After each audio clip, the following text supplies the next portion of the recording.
दोस्तों स्वागत है आप सभी का आपके अपने YouTube चैनल बीएस सेंटर में। हिस्ट्री का एक इम्पोर्टेंट क्वेश्चन है कि पंचशील के सिद्धांतों की व्याख्या करते हुए अंतर्राष्ट्रीय संबंधों में उसके महत्व पर प्रकाश डालिए। पंचशील का क्या सिद्धांत है उसकी व्याख्या करना है। इसके साथ साथ इस पंचशील सिद्धांत का अंतर्राष्ट्रीय संबंध में क्या महत्व है इसके बारे में आपको बताना है। मोस्ट इंपोर्टेंट क्वेश्चन, ये क्वेश्चन कई बार पूछा जा चुका है। हालांकि ये जो क्वेश्चन आपका सेमेस्टर 7 में पहली बार आप लोग पढ़ रहे होंगे, लेकिन ये क्वेश्चन हिस्ट्री में कई बार पूछा जा चुका है। ठीक है, चलिए थोड़ा सा इसके बारे में हम लोग समझते हैं। ये जो पंचशील सिद्धांत दिया गया है या फिर लाया गया है चीन और भारत के बीच में, ये 1954 में बनाया गया था। ठीक है, क्योंकि उस टाइम जब द्वितीय विश्व युद्ध खत्म हुआ 1945 में, उसके बाद शीत युद्ध शुरू हो गया। दुनिया जो है वो दो भागों में बंटने लगा, एक तो अमेरिका की तरफ बंटने लगा और दूसरा सोवियत संघ की तरफ। तो जो देश चाहते थे कि हम लोग स्वतंत्र रहे, ना अमेरिका की तरफ जाए और ना ही सोवियत संघ की तरफ जुड़े, ठीक है, तो वो लोग उन लोगों ने क्या किया मिलकर के, जैसे कि भारत और चाइना हो गए, तो इन दोनों के बीच में ये चाहते थे कि हम लोग स्वतंत्र रहे, ना ही हम लोग सोवियत संघ में मिले और ना ही अमेरिका में मिले। तो जिसके कारण इन्होंने पंचशील का सिद्धांत दिया है। ठीक है, पंचशील का सिद्धांत इन्होंने अपनाया है और इसका कई सारे और देशों में इसका प्रभाव देखने को मिलता है, जिसके बारे में यहाँ पर हम लोग समझेंगे और साथ में ये भी देखेंगे कि पंचशील का सिद्धांत क्या है, उसके बारे में हम लोग यहाँ पर पढ़ेंगे। ठीक है, चलिए बिना देर किए समझते हैं इस क्वेश्चन के आंसर को। थोड़ा सा इसका भूमिका को हम लोग समझ लेंगे। एक और इंपॉर्टेंट बात, अगर आप लोग चैनल पर नए हैं तो आप लोग चैनल को सब्सक्राइब भी जरूर कर लीजिए, क्योंकि एक एक वीडियो को तैयार करने में बहुत ज्यादा मेहनत लगता है। तो आप लोग चैनल को सब्सक्राइब जरूर करिए। वीडियो पसंद आता है तो वीडियो पर लाइक कर दे, अपने दोस्तों में इसको शेयर भी कर देना है। चलिए समझते हैं इस क्वेश्चन के आंसर को। कहा जा रहा है इसमें कि द्वितीय विश्व युद्ध के बाद विश्व राजनीति में शांति, सहयोग और आपसी सम्मान की आवश्यकता महसूस की गई। मतलब जो द्वितीय विश्व युद्ध हुआ था 1945 में, द्वितीय विश्व युद्ध खत्म हुआ, उसके बाद कहा जा रहा है कि विश्व में राजनीति में शांति, सहयोग और आपसी सम्मान की आवश्यकता महसूस की गई। इसी संदर्भ में भारत और चीन के बीच 1954 में एक समझौता हुआ। और इसी समय क्या है, तो भारत और चीन के बीच, क्योंकि ये दोनों ही देश नहीं चाहते थे कि ना ही हम अमेरिका में सेटल हो जाएं और ना ही सोवियत संघ के साथ मिल जाएं, तो दोनों ही देश चाहते थे कि हम लोग अलग रहे, हमारा अपना संप्रभु रहे, ठीक है, हमारा अपना प्रभुत्व रहे। इस वजह से इन्होंने क्या किया, तो पंचशील का सिद्धांत दिया है, समझौता किया है।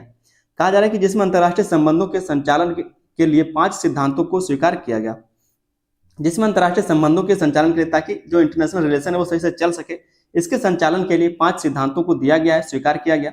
इन 5 सिद्धांतों को पंचशील कहा जाता है और ये जो 5 सिद्धांत है इसी को पंचशील कहा जाता है। ये क्या क्या थे पांचों, वो भी हम आगे समझेंगे।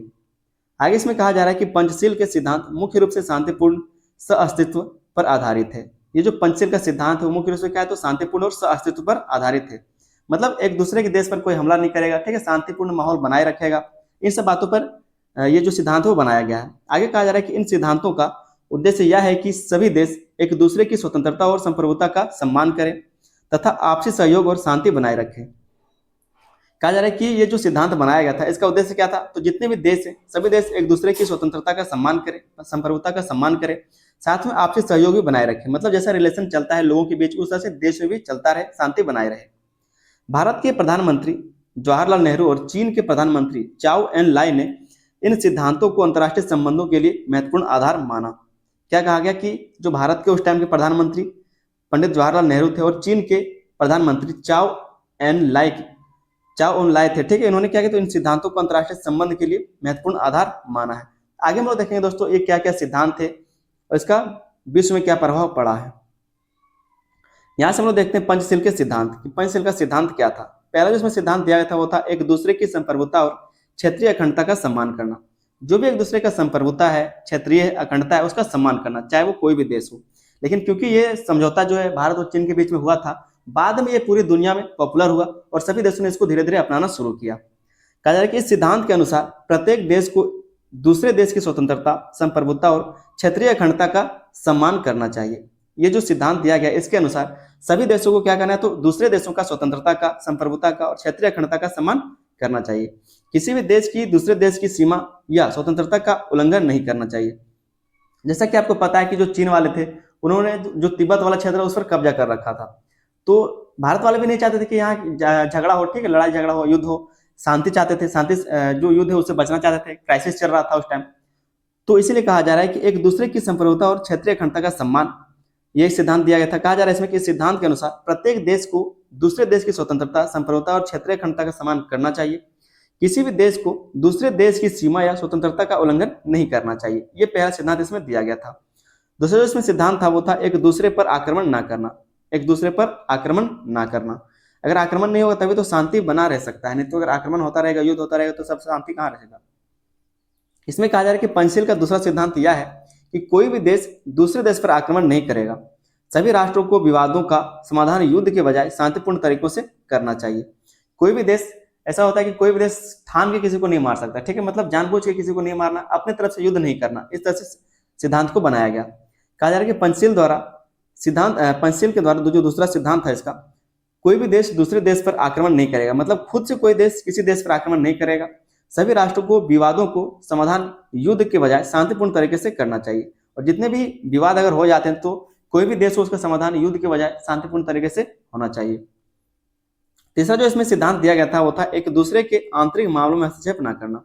एक दूसरे के आंतरिक मामलों में हस्तक्षेप ना करना, और यही बात जो हम आपको बताया कि जो शीत युद्ध चल रहा था, शीत युद्ध में कोई बम बारूद गोलीबारी नहीं चल रहा था। शीत युद्ध एक दूसरे को छोटा दिखाना और एक खुद को बड़ा दिखाने का काम चल रहा था उस टाइम, ठीक है। जो अमेरिका था, जो सोवियत संघ था, वो दोनों ही चाहते थे कि हम बड़ा हो जाए, सामने वाले को हम बड़ा लगे, ठीक है। तो बड़ा बनने का उस टाइम मतलब कह सकते कंपटीशन का दौर चला था, उसी को शीत युद्ध कहा जाता है। शीत युद्ध में कोई बम बारूद नहीं चल रहा था। तो इसी में कहा जा रहा है कि एक दूसरे के आंतरिक मामलों में हस्तक्षेप ना करना। और जितने भी देश थे सभी को कहा जा रहा था कि आप अमेरिका में मिल जाइए, या फिर कह सकते हैं कि सोवियत संघ की तरफ आप मिल जाइए। ऐसा नहीं कि उसमें अपना जमीन दे देगा, लेकिन बात है कि वो इधर हो जाएगा या फिर उधर हो जाएगा, दो भागों में बंटने का इरादा था उस टाइम में। लेकिन जो देश स्वतंत्र रहना चाह रहे थे तो उन्होंने ये सब काम किया अपना अपना। तो एक दूसरे के आंतरिक मामलों में हस्तक्षेप ना करना, अपना वो चाहे किसी भी के साथ व्यापार करे, किसी को हथियार बेचे, किसी को तेल बेचे, इससे कोई लेना देना नहीं होना चाहिए। इस सिद्धांत के अनुसार कोई भी देश दूसरे देश से के आंतरिक मामले में हस्तक्षेप नहीं करेगा। ये जो सिद्धांत बनाया गया था पंचशील सिद्धांत, इसके अनुसार कोई भी देश दूसरे देश के आंतरिक मामलों में हस्तक्षेप नहीं करेगा। प्रत्येक राष्ट्र को अपने राजनीतिक, सामाजिक और आर्थिक मामलों को स्वतंत्र रूप से चलाने का अधिकार है। और जितने भी राष्ट्र हैं, जितने भी देश हैं, सभी को अपने राजनीतिक, सामाजिक और आर्थिक मामलों को स्वतंत्र रूप से संचालित करने का अधिकार दिया गया है। मतलब अपने देश को किसी तरह से चला सके, कोई भी दूसरा देश उसके आंतरिक मामलों में हस्तक्षेप नहीं कर सकता है। अगला जो इसमें सिद्धांत दिया गया था वो था समानता और पारस्परिक लाभ। समानता और पारस्परिक लाभ। पंचशील का चौथा सिद्धांत यह बताता है कि सभी देशों के बीच समानता और पारस्परिक लाभ के आधार पर संबंध होने चाहिए।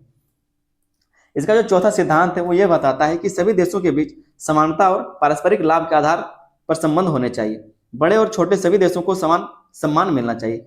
जितने भी छोटे देश हैं, चाहे जितने भी बड़े देश हैं, सभी को समान अधिकार मिलना चाहिए, सभी को उतना ही लाभ मिलना चाहिए। जितना भी मतलब कह सकते हैं इज्जत जितना उसको मिल रहा है, जितना काम करने का, व्यापार करने का छूट उसको दिया जा रहा है, उतना छूट सभी को मिलना चाहिए। तो इस तरह से कहा जा रहा है समानता और पारस्परिक लाभ दोनों को मिलना चाहिए, सभी देशों को मिलना चाहिए। पांचों जो इसमें सिद्धांत दिया गया था वो था शांतिपूर्ण सह-अस्तित्व। शांतिपूर्ण सह-अस्तित्व। इस सिद्धांत का अर्थ है कि अलग अलग राजनीतिक और आर्थिक व्यवस्थाओं वाले देश भी शांति और सहयोग के साथ रह सकते हैं। क्या कहा गया इसमें? जो आखिरी सिद्धांत दिया गया था वो था कि अलग अलग राजनीतिक और आर्थिक व्यवस्था वाले देश, जो अलग अलग राजनीतिक और अलग अलग आर्थिक व्यवस्था वाले देश हैं, वह भी शांति और सहयोग के साथ रह सकते हैं। अंतर्राष्ट्रीय समस्याओं का समाधान युद्ध के बजाय संवाद और सहयोग से किया जाना चाहिए। और जो भी अंतर्राष्ट्रीय समस्याएं होती है उसका समाधान कैसे होगा? तो युद्ध के बजाय उसमें संवाद से होना चाहिए, बातचीत के तरीके से होना चाहिए। तो ये कुछ इसके सिद्धांत है, पंचशील के सिद्धांत थे। आगे हम लोग देख लेते हैं अंतर्राष्ट्रीय संबंधों में पंचशील का महत्व क्या है। जो पंचशील सिद्धांत है इसका अंतर्राष्ट्रीय संबंधों में क्या महत्व हुआ है? तो पहला जो इसका महत्व है वो है विश्व शांति को बढ़ावा देना। तो इसमें क्या है? तो विश्व शांति को बढ़ावा दिया, क्योंकि पंचशील सिद्धांत को इस तरह से बनाया गया था। ये इस तरह का समझौता था कि विश्व शांति को बढ़ावा दिया जा सके। इसमें कहा जा रहा है कि पंचशील के सिद्धांत देशों को युद्ध और संघर्ष से दूर रहने और शांतिपूर्ण समाधान अपनाने के लिए प्रेरित करते हैं। ये जो पंचशील का सिद्धांत है ये सभी देशों को युद्ध और संघर्ष से दूर रहने के लिए और शांतिपूर्ण समाधान अपनाने के लिए प्रेरित करता है। इससे विश्व शांति को बनाए रखने में सहायता मिलती है। इससे क्या होगा? युद्ध कम होंगे और विश्व शांति बना रहेगा। दूसरा जो इसमें महत्व देखने को मिलता है वो है राष्ट्रों के बीच विश्वास और सहयोग बढ़ाना। जितने भी देश हैं उनके बीच विश्वास और सहयोग को बढ़ाना।